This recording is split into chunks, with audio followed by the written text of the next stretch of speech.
Hello दोस्तों, स्वागत है मेरा यूट्यूब चैनल CMA गुरुजी में। आज हम लोग डिस्कस करने वाले हैं table number 4 of GSTR 3B, जिसमें कि हम लोग इनपुट टैक्स क्रेडिट कैसे अवेल करेंगे टेबल वाइज, ये हम लोग डिस्कस करने वाले हैं इन डिटेल में। आप लोगों से सभी से रिक्वेस्ट है कि मेरे चैनल को सब्सक्राइब कर लीजिए और इसी तरह का छोटा छोटा वीडियो GST और इनकम टैक्स से रिलेटेड अगर आपको देखना है और नॉलेज इन्हेंस करना है तो मेरे चैनल को सब्सक्राइब कर लीजिए। सबसे पहले आते हैं टेबल नंबर 4A1 में।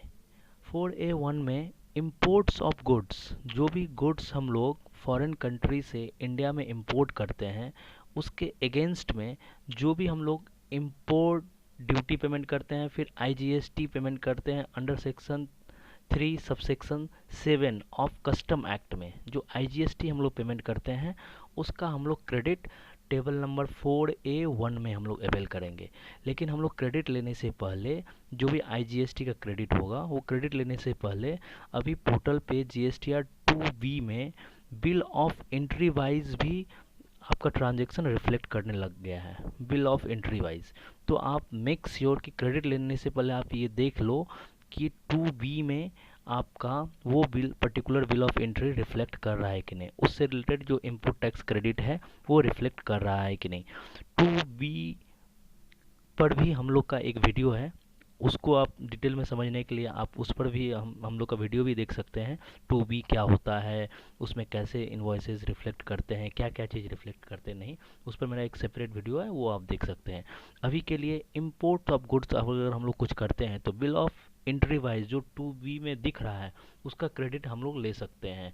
जो नहीं दिख रहा है आप उसका क्रेडिट नहीं ले सकते हैं। सिंस सेक्शन 16 सबसेक्शन 2 अभी मैंडेटरी दे दिया है कि अगर आपका कोई क्रेडिट 2B में नहीं दिखेगा तो आप उसका क्रेडिट नहीं ले सकते हैं, और इम्पोर्ट को वो लोग स्पेसिफिकली इनकॉर्पोरेट किया है। उसके बाद आते हैं imports of service. Imports of service, कोई भी अगर सर्विस हम लोग इम्पोर्ट करते हैं तब सेक्शन 9 सब सेक्शन 3 के अकॉर्डिंग, और नोटिफिकेशन भी इससे रिलेटेड है, हम लोग को RCM में आउटवर्ड लाइबिलिटी पेमेंट करना पड़ता है, और उसी के सीक्वेंस में इंपोर्ट्स ऑफ सर्विस का इनपुट टैक्स क्रेडिट हम लोग टेबल नंबर 4A2 में लेते हैं। बहुत सारे आदमी क्या करते हैं, इंपोर्ट ऑफ सर्विस जो होता है उसका RCM के आउटवर्ड लाइबिलिटी पेमेंट करते हैं, और क्रेडिट जब लेने जाते हैं तब क्रेडिट वो लोग टेबल नंबर 4A3 में ले लेते हैं, मीन्स इसमें ले लेते हैं। Inward supply liable to RCM नहीं होगा। जो भी इंपोर्ट ऑफ सर्विस है उस पर अगर हम लोग कोई भी ड्यूटी पेमेंट करते हैं, मीन्स कोई भी टैक्स पेमेंट करते हैं आउटवर्ड सप्लाई में, जैसे कि RCM इंपोर्ट ऑफ सर्विस पे RCM में हम लोग को टैक्स GST पेमेंट करना पड़ता है, उसका credit of import of service वाले टैब में लेंगे टेबल नंबर 4AB में। सिंस इसमें आप इंपोर्ट ऑफ सर्विस के केसेस में आप आउटवर्ड में अपना RCM का लाइबिलिटी दिखाते हैं और उसी के रिस्पेक्ट में क्रेडिट लेते हैं, तो यहाँ पे मैचिंग का कुछ कॉन्सेप्ट नहीं है कि 2B से मैच कराना है, ये नहीं कराने से भी चल जाएगा, हम लोग क्रेडिट ले सकते हैं। उसके बाद आता है inward supply liable to RCM।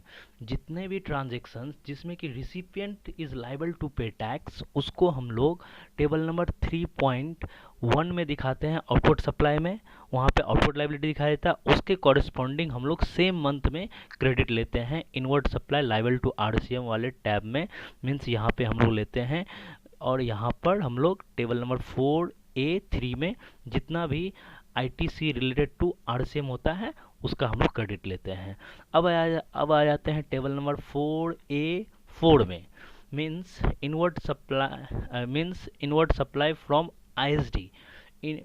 Inward supply from ISD जो होता है, जैसे कि हम लोग को सभी को पता है ISD का एक सेपरेट रजिस्ट्रेशन लेना पड़ता है, उसमें जो HO होता है उसका जो कॉमन ITC होता है वो टर्नओवर के रेशियो में सभी ब्रांचों को डिस्ट्रीब्यूट किया जाता है।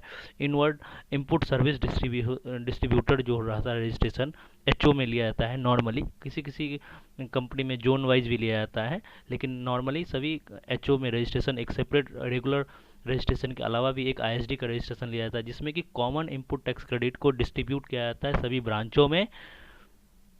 ब्रांचों में किया जाता है in the ratio of turnover. ISD से रिलेटेड जो भी आपका इनपुट टैक्स क्रेडिट है वो टेबल नंबर 4A4 में आता है। हालांकि एज पर सेक्शन 16 सबसेक्शन 2 के हिसाब से अगर देखा जाए तो आपका ये भी आईएसडी भी जीएसटीआर 2B से मैच होना चाहिए। बट बहुत सारे केसेस में क्या हो रहा है कि ये 2B में इनवॉइस रिफ्लेक्ट नहीं कर रहा है, तो गवर्नमेंट इसके लिए अभी रिलैक्सेशन दिए हैं कि आईएसडी का इनवॉइस अगर 2B में नहीं भी दिखा फिर भी हम लोग उसका क्रेडिट ले सकते हैं। लेकिन ये कुछ दिनों में जब पोर्टल में पॉपुलेट होने लग जाएगा तब हम लोग आईएसडी का क्रेडिट ऑटो पॉपुलेटेड इन जीएसटीआर 2B होगा, तभी हम लोग उसका क्रेडिट ले सकते हैं। मीन्स इसका भी 100% मैचिंग अब कराना पड़ेगा।